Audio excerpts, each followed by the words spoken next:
नमस्कार, आप सुन रहे हैं ये पुस्तक बक ब्लू पर।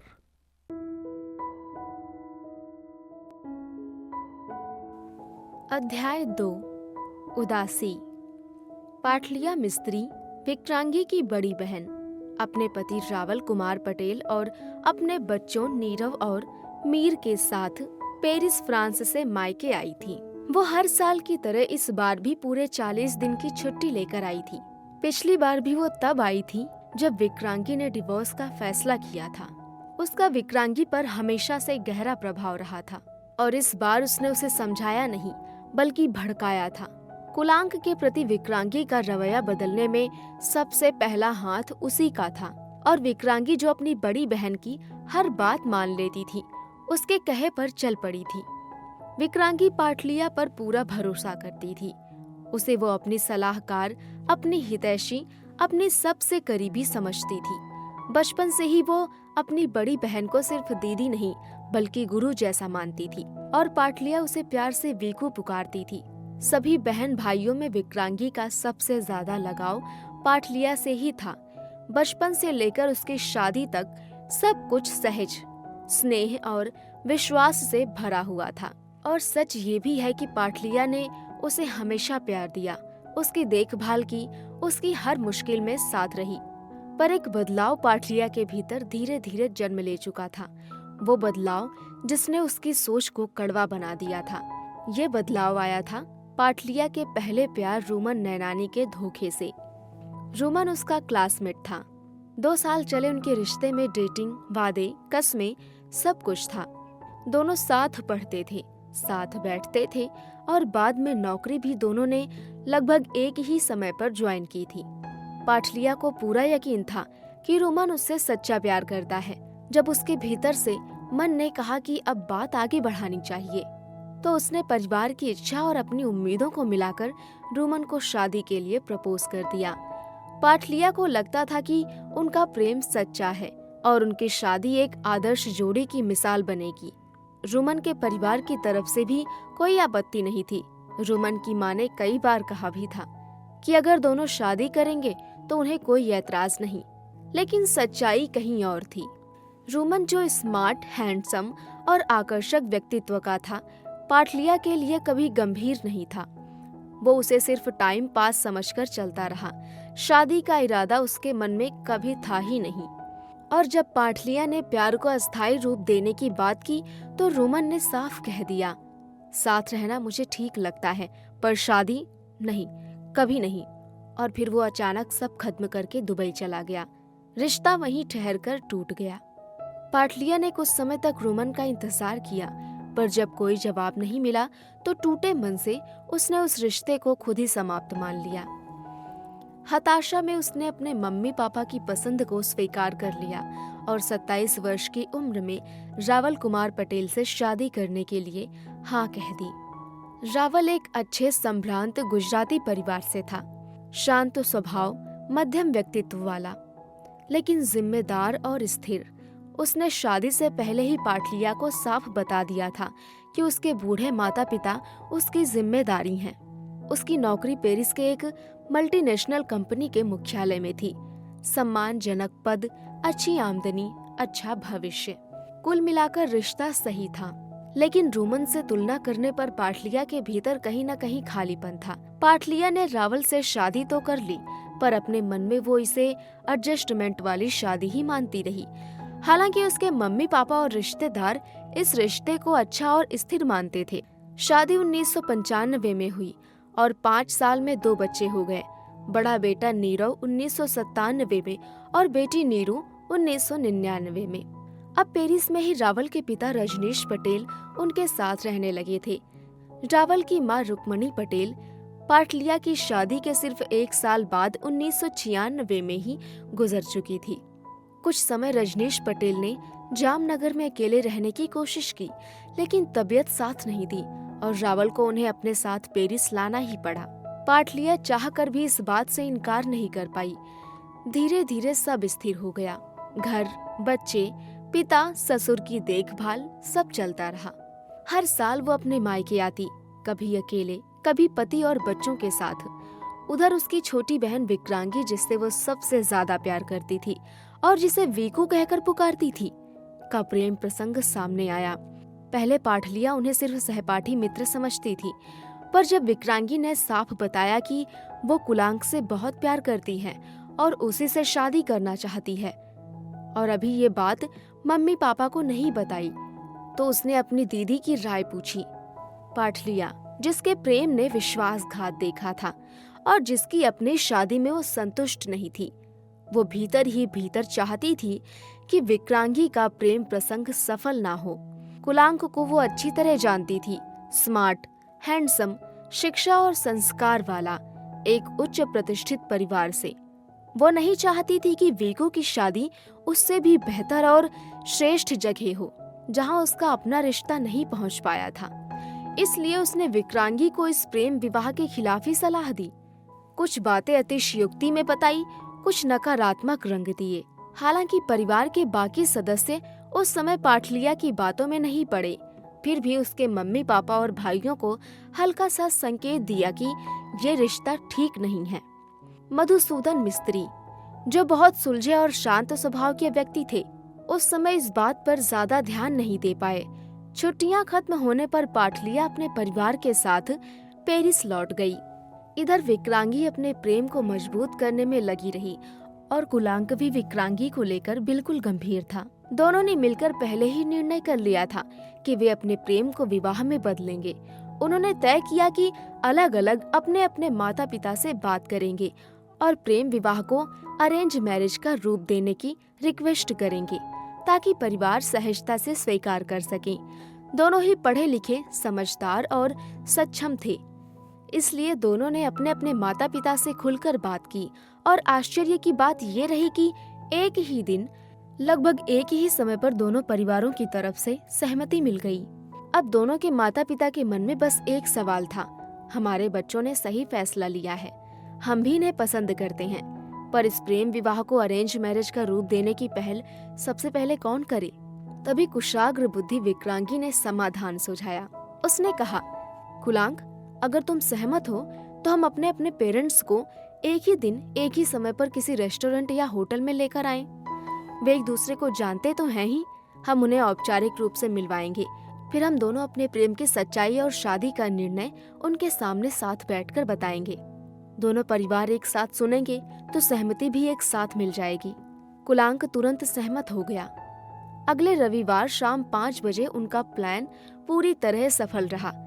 लंबी चर्चा और समझदारी भरी बातचीत के बाद श्री मधुसूदन और श्रीमती मालिनी मिस्त्री तथा श्री रेवंत खन्ना और श्रीमती वियांगी खन्ना ने मिलकर विक्रांगी और कुलांक की शादी के लिए अपनी सहमति दे दी। तय हुआ कि अगली महीने की पहली तारीख 1 जुलाई को रोका किया जाएगा। इस तरह विक्रांगी और कुलांक का प्रेम विवाह अब दोनों परिवारों की स्वीकृति के साथ अरेंज मैरिज में बदल गया।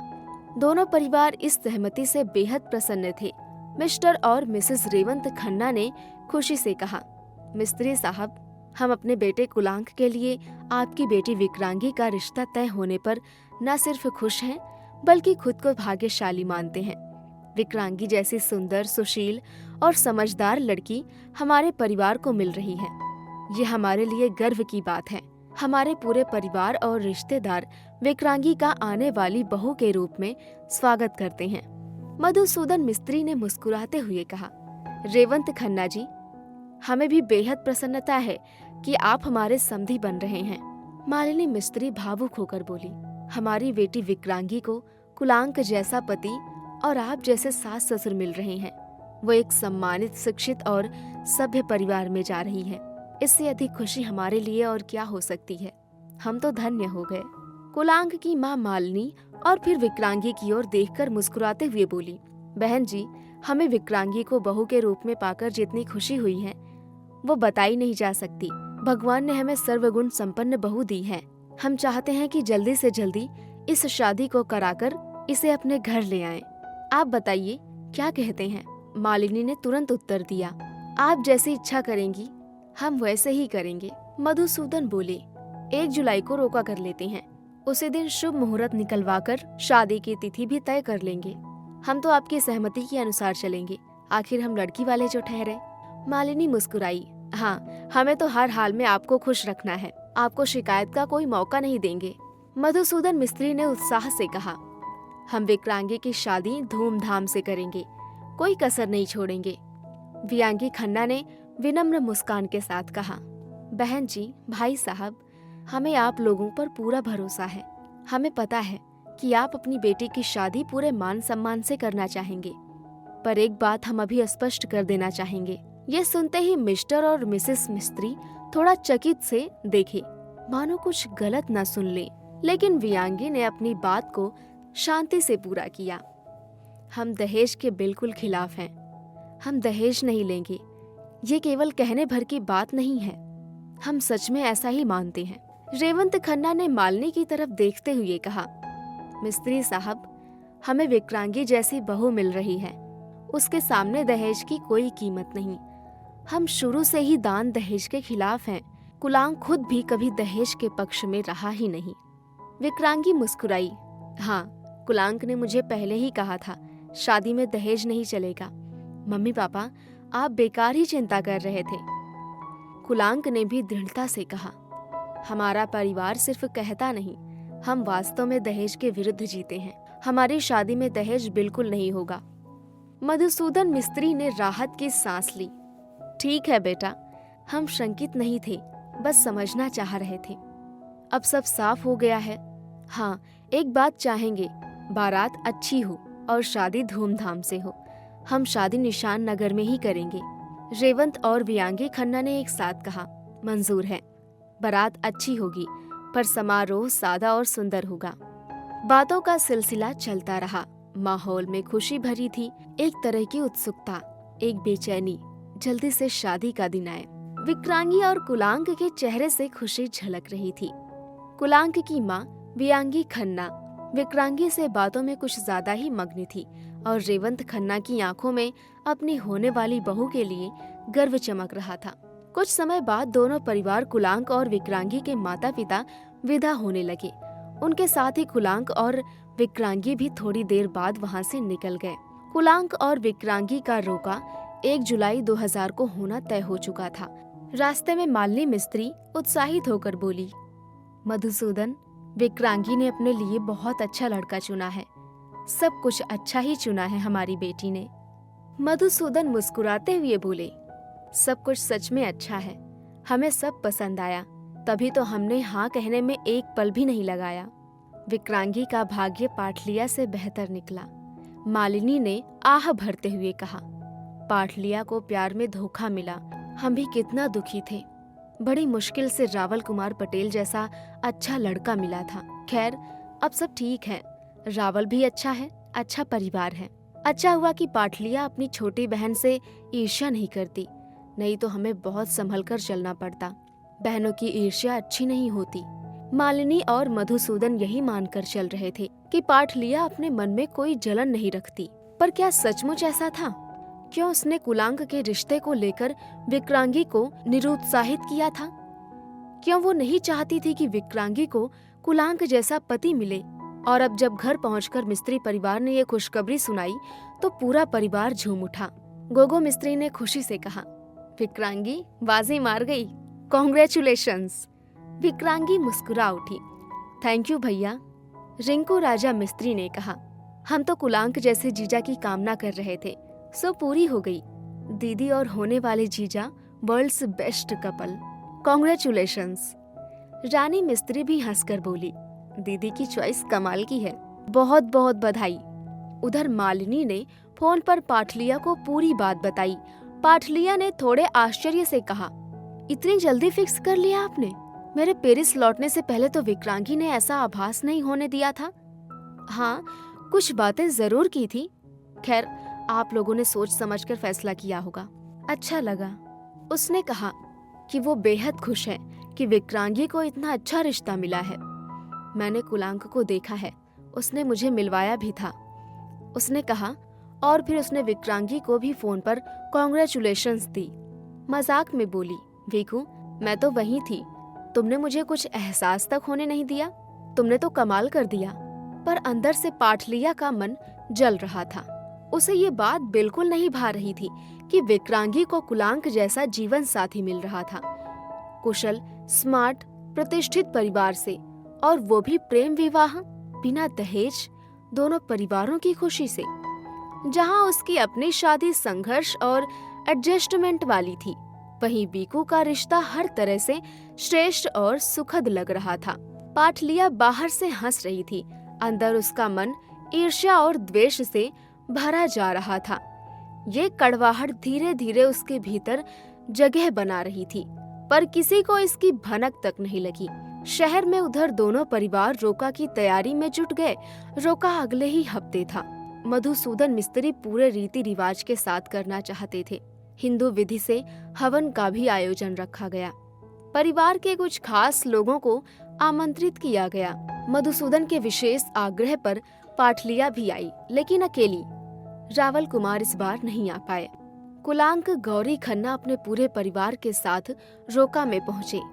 उनके पापा रेवंत खन्ना, मम्मी वियोगी खन्ना, बहन रिवांगी खन्ना, छोटा भाई मुनमुन खन्ना, दादी रागिनी खन्ना और दादाजी हरिवंश खन्ना सभी इस खुशी के मौके पर एक साथ आए थे। उधर विक्रांगी का भी पूरा परिवार रोका में उपस्थित था। बस उसके जीजा रावल कुमार पटेल और उनके दोनों बच्चे नहीं आ पाए। मधुसूदन जी ने अपने करीबी मित्र एडवोकेट ब्रह्मलाल मांगली और चार्टर्ड अकाउंटेंट कोकोनट मुल्ला को उनके परिवार सहित आमंत्रित किया था। मधुसूदन ने अपने ईशान नगर स्थित आवास पर बड़ा ही सुंदर, व्यवस्थित और गरिमामय इंतजाम किया था। सबसे पहले उनके खास मित्र परिवार सहित पहुँचे। कोकोनट मुल्ला मुस्कुराते हुए बोले, मधुसूदन जी, आपकी बेटी विक्रांगी ने तो दूल्हा बड़ा ही हैंडसम और सजीला चुना है। उनकी पत्नी तुरंत हंसते हुए बोली, अरे बिल्कुल सही कहा, विक्रांगी ने अपनी मम्मी को ही फॉलो किया है। मालिनी दीदी ने भी तो मधुसूदन जी जैसे हैंडसम और सुलझे हुए इंसान को चुना था। सच कह रही हूँ ना मालिनी दीदी? शर्माइए नहीं, हाँ बोलिए।